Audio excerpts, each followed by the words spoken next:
నల్లగొండ జిల్లా మిర్యాలగూడ నియోజకవర్గంలో భూభారతి చట్టంపై రైతులకు అవగాహన సదస్సు నిర్వహించారు. ఈ కార్యక్రమంలో MLA Battula Lakshma Reddy, MLC Shankar, collector పాల్గొన్నారు.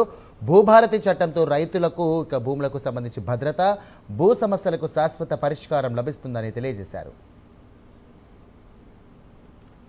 రాజ్యాంగాన్ని గౌరవిస్తూ అంబేద్కర్ గారు రాసిన రాజ్యాంగం రోజే భూభారతి చట్టం తీసుకొచ్చి ధరణిలో ఉన్న లోతుపాతులను పక్కన పెట్టి వాటన్నిటిని చక్కదిద్ది రాష్ట్ర ముఖ్యమంత్రి వారు ఆ రోజు ప్రారంభించడం చాలా శుభపరిణామాన్ని కొడుతుంది.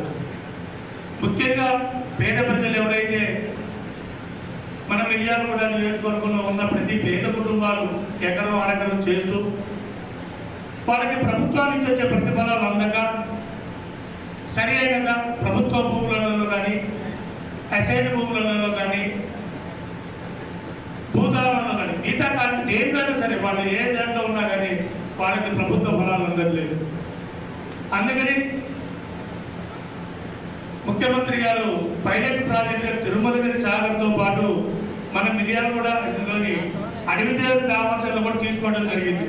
ఒకటేసారి రెండైతే ఇబ్బంది పడతారనే ఉద్దేశంతో ఫస్ట్ తిరుమలగిరి సాగర్ అయిపోయిన తర్వాత ఎమ్మటే అడిదేరుపల్లి కామర్చాలి. ఎందుకంటే అక్కడ ప్రభుత్వ భూములు ఎక్కువ ఉన్నాయి, అసైన్ భూములు ఉన్నాయి, ఆర్వార్లు ఉన్నాయి, చాలా ఉన్నాయి అక్కడ.